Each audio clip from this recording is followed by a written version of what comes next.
Oh, okay. Pat yourself. There you go. All right. Okay. So this is my. Okay, no, I'm not supposed to say that shit. All right. Do you want me to stop? No, you're good. Okay.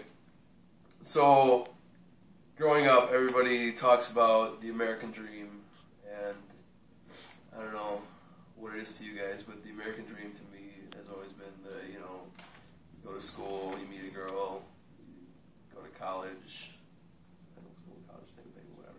Go to college, and then you buy a house with a little white picket fence, but I feel like that's just not the way it is anymore, and I think part of that is clearly represented through the definition of marriage, because it's not the way it used to be.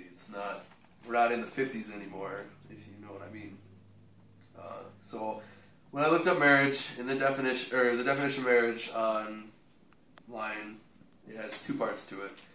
And the first part is the social institution under which a man and a woman establish their decision to live as husband and wife by legal commitments, religious ceremonies, etc.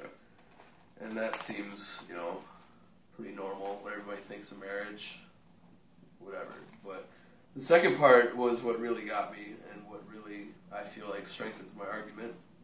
And it's a similar institution involving partners of the same gender, or gay marriage. And that was huge when I read that. So, I don't know how that makes you guys feel about the subject, but that was pretty cool for me. So same-sex marriage isn't as new of a thing as a lot of people seem to think it is. It's been around since before medieval times, and ancient Egyptians recognized same-sex marriage as a form of marriage. Greece and Rome back in long time ago recognized same-sex marriages because, I don't know, but that helped form them to be the countries that they are today. And even China back in the medieval times embraced same-sex marriage. The original settlers of the Americas even embraced same-sex marriage, which that was a big surprise to me since, we don't allow it now, but they did back then. That seems kind of wrong to me. But today, there are 10 countries in the world that nationally recognize same-sex marriage. But it took a long time for them to get to that point. I know it wasn't easy, but I feel like it's something that we really need to push through and get going. But yeah. So some of the benefits of same-sex marriage are, one of the big ones that I think is important is childcare.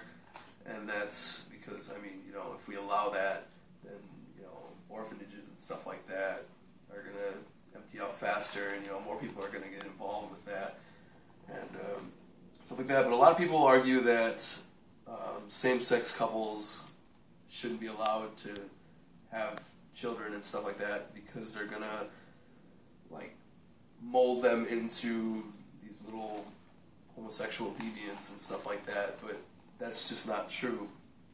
There have been tons of studies done saying that, that's just not the case. And one of the big things that stood out for me is that same-sex couples usually get together and try to adopt at a later age, as far as the couples themselves go.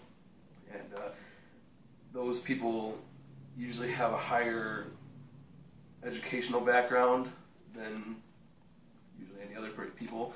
And I think that's pretty important. When you look at same-sex marriage, adoption versus regular marriage, regular marriage happens a lot earlier in life, and I think that part of that is because of teen pregnancies and stuff like that, and that kind of thing really doesn't help in a child's development as far as that kind of thing goes. And I think it if same-sex marriage was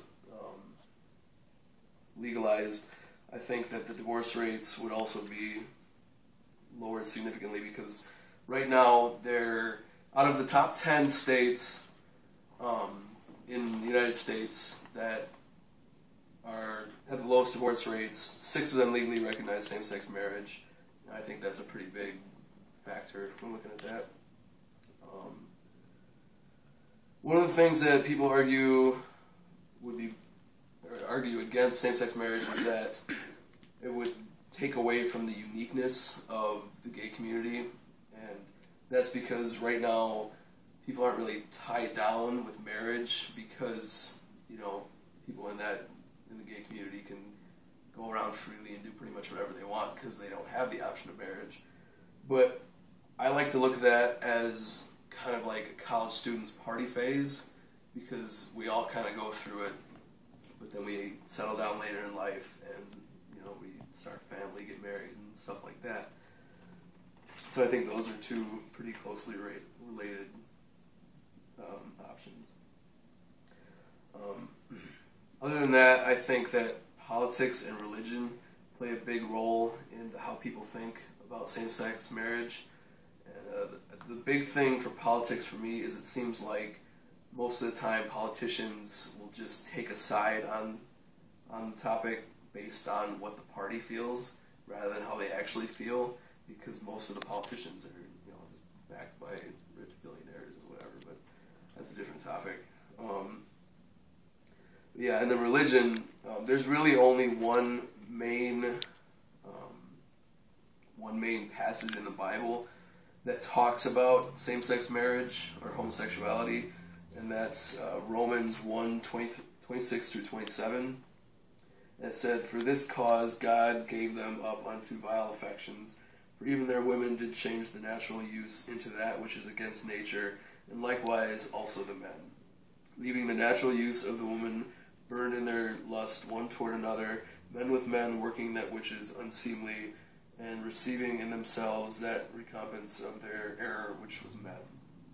And a lot of people like to think that that's talking about homosexuality being a bad thing, but in the argument for same-sex marriage and homosexuality, that really just kind of means if you're gay, act gay. If you're straight, act straight. Don't do one thing, say another thing, and, you know, cross it like that.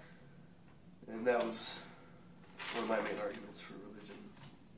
But, alright, in conclusion, I think that, you know, it should be more right for people to do this, because, I mean, we have rights to do everything else, and why shouldn't we have the right to marry whoever we want to marry? Why shouldn't we have the right to be with whoever we want to be with without being judged by everybody else? And, I mean, we have the right, the freedom of speech, the freedom of religion. Why can't we have, you know, the freedom of marriage?